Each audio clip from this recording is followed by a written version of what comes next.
Wouldn't it be awesome if you could mix an automated prospecting campaign in with some manual magic that you didn't have to do, and then you combine that with a strategy that made it more than likely that your prospects would happily take a meeting with you?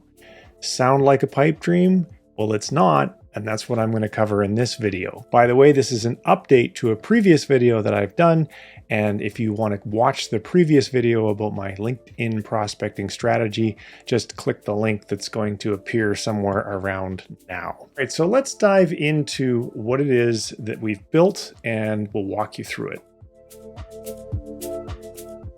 So first off, let's give an overview of the logic behind the workflow and the automation that I'm going to explain to you.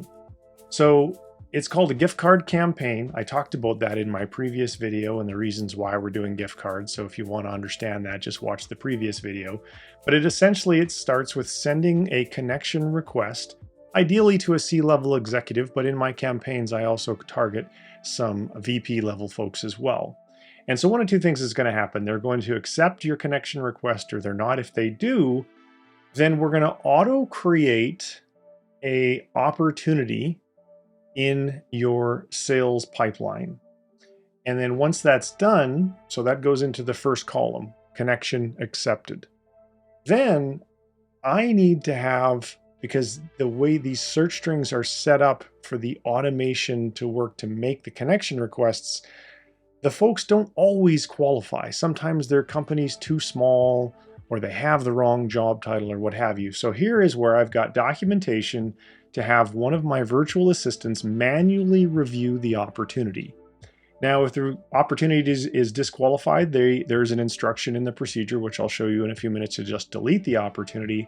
However, if they're qualified, then they're going to find out, are they a C-level contact? Yes or no. If no, do they have an email address in the CRM? Because our LinkedIn, it's called Flowster Connect, our Flowster Connect software, if there is an email address associated with their LinkedIn account, we're going to pull that into the CRM. We're going to populate the email address field in the CRM. Now, if they are a C-level contact, we're going to do exactly the same thing. We're going to pull that email address in, and my virtual assistant is going to manually check to see if those email addresses are present. Now, if they're not present, and I just realized I should have put a no on here, the campaign's going to end because they're going to delete the opportunity, and we're just going to let the Flowster Connect software send a sequence of messages to them via LinkedIn. This logic that you're seeing here is just an extra layer of communication that happens in their regular inbox, in addition to what's already automatically happening on LinkedIn. So for example, if you accept a connection request from me, you're going to get, I believe it's 4 messages that are automatically sent by Flowster Connect software, and you can write in whatever you want. You can put whatever time delays you would like. So those messages are going to, let's say, hey, want a meeting, want a meeting, want a meeting, want a meeting, spread over 11, in my case, 11 days. Now, that happens all the time for everyone that accepts a connection request. In addition to that, because not everybody checks their LinkedIn message or their inbox in LinkedIn, I also want to send them a sequence of emails. So if they have an email address, then my assistant simply moves the opportunity that was auto-created in our sales pipeline, and she moves it over to a different stage. In this case, either the $105 gift card stage or the $350 gift card stage. And those movements of the stages trigger another Zap, which then sends these emails that are going to happen in addition to the LinkedIn messages that are already happening. So that's an overview of it. So now let's walk you through the template and the logic that I've built into it. So the virtual assistant is going to log in. They're going to go to the sales pipeline. Then they're going to click on whatever the opportunity. Then they're going to open up that person's LinkedIn profile, because there's a link right here in our Pipedrive account. And they're going to confirm the job title matches one of these 3. And if that's the case, then they're going to look at the company name. They're going to search for the company, and they're going to look up the company on LinkedIn to verify. They're going to visit the company profile. So we've got detailed instructions on how to do exactly that. And then we are going to have them verify the number of employees. So we are looking, you can see it right here on most company LinkedIn profiles. In this particular campaign, we want to see at least 10 employees. So this little tick box here is the first instance of conditional logic in the Flowster workflow. So take a look, we've got all these other steps, but if they're less than 10 employees, all of those other steps just disappeared because they no longer are applicable. Those steps don't need to be completed. The only thing that needs to be completed if they're less than 10 employees is the opportunity needs to be deleted, and my virtual assistant will go ahead and delete that. Now let's go back and let's assume they are in fact more than 10 employees. Okay, so all of those steps reappeared, and now we're going to update the contact record.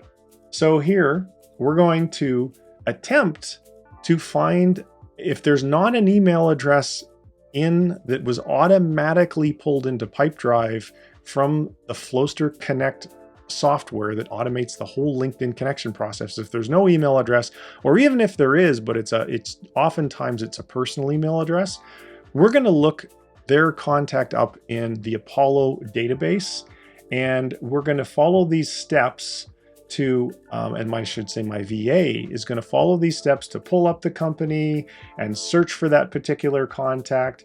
And if they can find that person in the Apollo database and they can access the email, then they're going to copy that email to their clipboard and they're going to put that email in the Pipedrive record right here. And but if in the event that they can't find an email address, what step is that?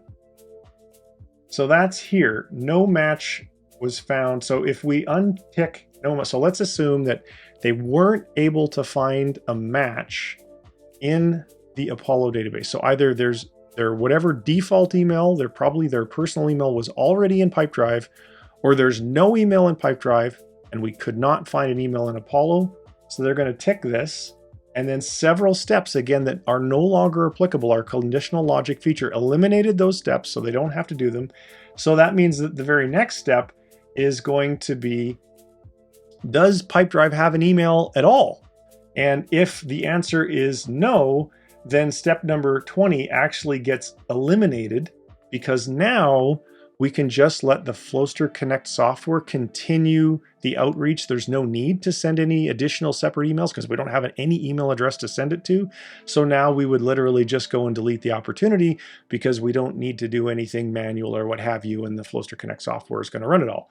Now, in the event that the Pipedrive does have an email in it, you'll see that step 20 on the left just showed up, and that is where my virtual assistant will look at their title, and she will advance them either to the stage of the pipeline called $105 gift card, or if they're a C-level person, she's going to advance the card manually to the stage of the pipeline called $350, and that's going to trigger one of two different zaps, and these zaps were the ones that I showed you right up in the logic diagram to begin with. So it's either going to trigger this zap that has wording that is specific to the $350 gift card, or it's going to trigger the other zap which has wording that is specific to the $105 gift card. So let me just show you the zap.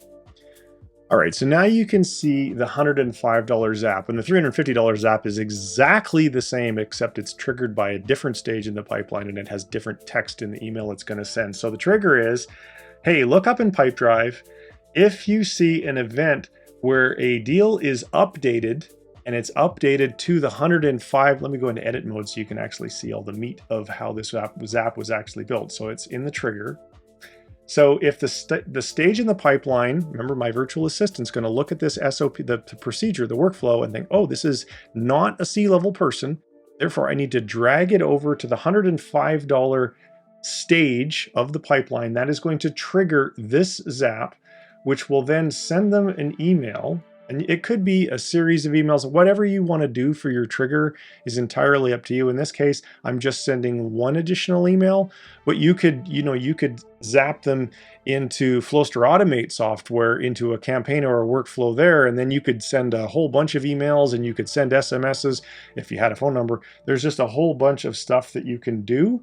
But for this case, for this video, we're just sending the one extra email. So we are sending an email to the address that we had in Pipedrive. It's going to be from whatever name and email address you would like. It's got whatever subject line you would like. And then in the body of the email is whatever message that you would like. All right, let's wrap it up. So to conclude, when a LinkedIn connection is accepted, you're going to see a new deal in the Connected on LinkedIn column will be automatically created. Then my virtual assistant will follow my workflow, which we've just shown you, and decide, should it be deleted or should it be moved over to the $105 column, or should it be moved over to the $350 column? And as a little side note, you can see I get lots of yeses to people saying, hey, I would like to take the gift card. I'd like to do the meeting with you. And the whole strategy behind why gift cards and whatever I covered in my previous video. So make sure that you watch that video.